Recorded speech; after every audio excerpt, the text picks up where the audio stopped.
The Grand Plaza Hotel wasn't what it used to be. It was a 12-story building in downtown Chicago, once beautiful but now old and worn. The golden revolving doors had lost their shine, and the sidewalk outside was cracked. But as I held the keys in my hand, all I saw was potential. "Kayla, dear," my Aunt Victoria said in a sweet but fake voice as she stepped out of her shiny Mercedes. "We're having a family dinner tonight to talk about the estate. I hope you'll be reasonable about all this." I turned to face her. She was careful not to touch anything near the hotel entrance. "There's nothing to talk about, Aunt Victoria. Grandpa Joe left the hotel to me." "A bankrupt hotel," my cousin Roy added, stepping out of the car in his fancy suit. "Face it, Kayla, Grandpa wasn't thinking clearly at the end. This place is worthless." Maybe they were right. The hotel had been struggling for years. Guests stopped coming, debts piled up, and the place started falling apart. But something didn't feel right.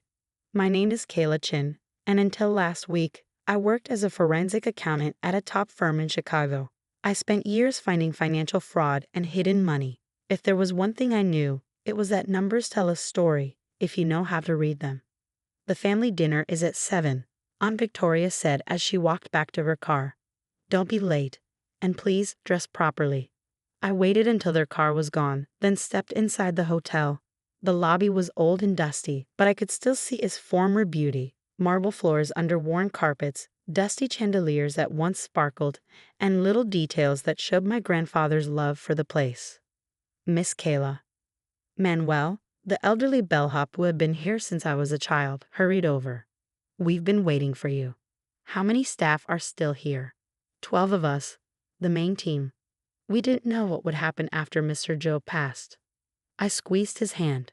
"You did the right thing." "Is Grandpa's office still locked?" "Yes, though your cousins tried to get in last week. Mr. Roy said he was checking things for the estate." Of course he did. Grandpa Joe's office was on the mezzanine overlooking the lobby. I used to sit there as a child doing my homework while he worked. He taught me about business, about taking care of guests, and about the hidden stories in numbers. "A hotel isn't just a building, sweet pea," he'd say. "It's a place where people's stories unfold. Our job is to make their stories happy ones." The office door creaked as I opened it. Everything looked the same: the big wooden desk, the shelves of old books, and the heavy safe in the corner. But something was different. The safe door was slightly open. "Manuel," I called. "Did anyone get the safe open?" "No, Miss Kayla. Mr. Roy tried, but no one knows the combination. Your aunt wanted to hire a locksmith, but I told him to wait for you." I stepped closer. It was an old Drummond safe, the kind you don't see anymore. Grandpa taught me the combination on my 16th birthday. Every hotel has its secrets, sweet pea, and every secret needs a keeper. The code was 3 important dates: the hotel's opening, Grandma's birthday, and the day Grandpa paid off the mortgage. As I reached to shut the safe, I noticed something odd: a small gap in the metal. My heart raced. In my work, I'd seen this before: a hidden compartment. Carefully, I pressed on the panel. It clicked and swung open. Inside was a single leather notebook and a sealed envelope with my name on it. "Dear Kayla, if you're reading this, then everything is going according to plan. You've inherited the hotel, and the family thinks it's worthless." Perfect. What my family doesn't know, what I've kept hidden for 15 years, is that the Grand Plaza isn't actually failing. It's doing better than ever. Just not in a way they'd understand. The ledgers on the wall show the numbers I wanted them to see, but this secret book holds the real truth. Before you open it, you need to know why I left the hotel to you. You see patterns others miss. You understand that numbers tell a deeper story. And most importantly, you know that real value isn't always obvious. The Grand Plaza has a secret, sweet pea, one that could destroy it if the wrong people found out. That's why I let everyone believe it was failing. That's why I chose you. You'll see the truth in the numbers. Read the ledger carefully. Then go to room 1207 at exactly midnight. What you find there will explain everything. Love, Grandpa Joe. P.S. Don't go to the family dinner. They'll try to force you to sell. The real answers are in the basement, and you'll need time to find them before they figure out what's happening. My hands shook as I opened the book. The first page was a balance sheet, but not like the ones in the official records. These numbers told a completely different story. The Grand Plaza wasn't just surviving, it was making a fortune. But the money wasn't coming from regular hotel business. At least, not entirely. There were strange codes, mentions of something called Project Legacy, and payments from secret bank accounts. Any forensic accountant would be dying to dig into these records. But it was the note on the last page that sent chills down my spine. The real treasure isn't in the numbers, sweet pea. It's in what the numbers are protecting. Find the basement key. Everything else will make sense then. My phone buzzed. Aunt Victoria, dinner in an hour. The family has a very generous offer for that wreck of yours. I smirked, looking at the ledger in my hands. Sorry, can't make it. Too busy being poor and worthless. I had 6 hours until midnight, and a basement to find. Part 2, Legacy of Secrets. The Grand Plaza's basement wasn't on any official blueprints. I found that out while going through the hotel's records in Grandpa's office. According to city records, the hotel had a regular basement for storage and utilities, but Grandpa's secret ledger suggested something much more interesting. Manuel, I said, finding him at the front desk. Has anyone ever asked about the basement? He glanced around before speaking softly. Only Mr. Joe ever went down there. He had a private elevator in the service area. Your cousins tried to find it last week, but, he grinned, I may have forgotten to tell them where it was. I followed him to a back hallway. The elevator didn't look like an elevator at all, just a storage closet. But when I looked closer, I noticed a keypad hidden behind a metal panel. And next to it, faintly etched into the surface, were the words, "Every story needs a foundation." Grandpa's favorite saying. I checked my watch, 10:45 p.m. It was time to figure out what Grandpa had been hiding. As I studied the ledger again, more pieces started falling into place. Large payments from Swiss bank accounts, mentions of artifact storage, and a list of guests who paid huge amounts for specific rooms. One of those rooms, 1207. My phone buzzed again. This time, it was Roy. You missed quite a dinner. Last chance to be reasonable. Our offer expires at midnight. Of course it did. I turned back to the elevator and entered the keypad code, the same one Grandpa had used for the safe.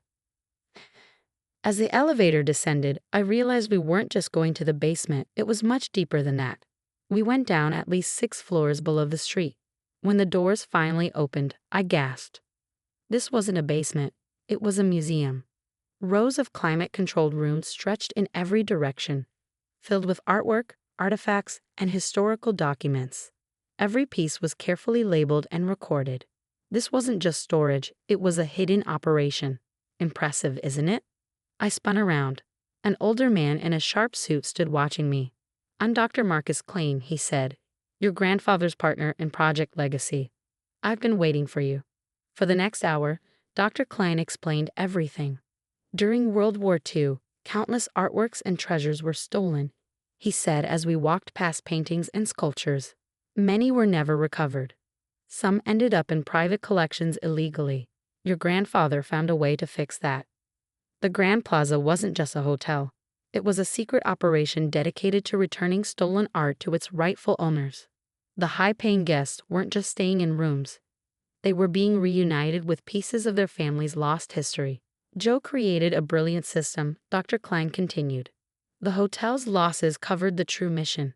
The money in secret accounts, insurance payouts for recovered artifacts. And this basement, this is where we document and restore everything before returning it. My mind raced as I thought about the secret ledger, the hidden bank accounts, the coded transactions. It all made sense now. Your grandfather never took money for returns, Dr. Klein added. He set up funds to help families protect and maintain their treasures. I checked my watch, 11:50 p.m. Why room 1207? Dr. Klein smiled. That's where it all started. Go see for yourself. Room 1207 was on the top floor of the hotel. It looked like any other luxury suite until you noticed the hidden details. Behind a panel was high-tech scanning equipment.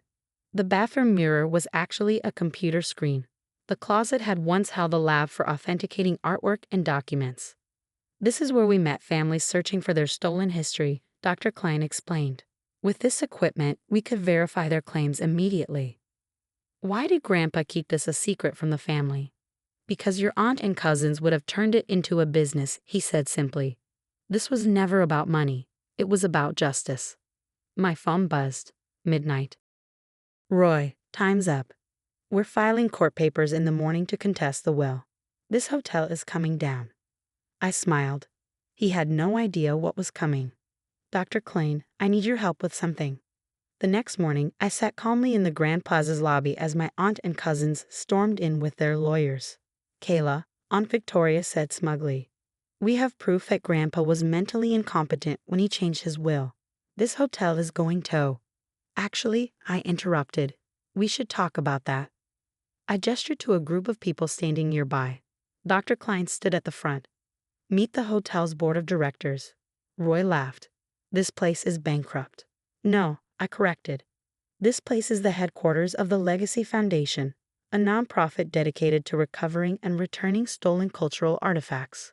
The losses you saw, they were operating costs for a multi-billion-dollar recovery effort.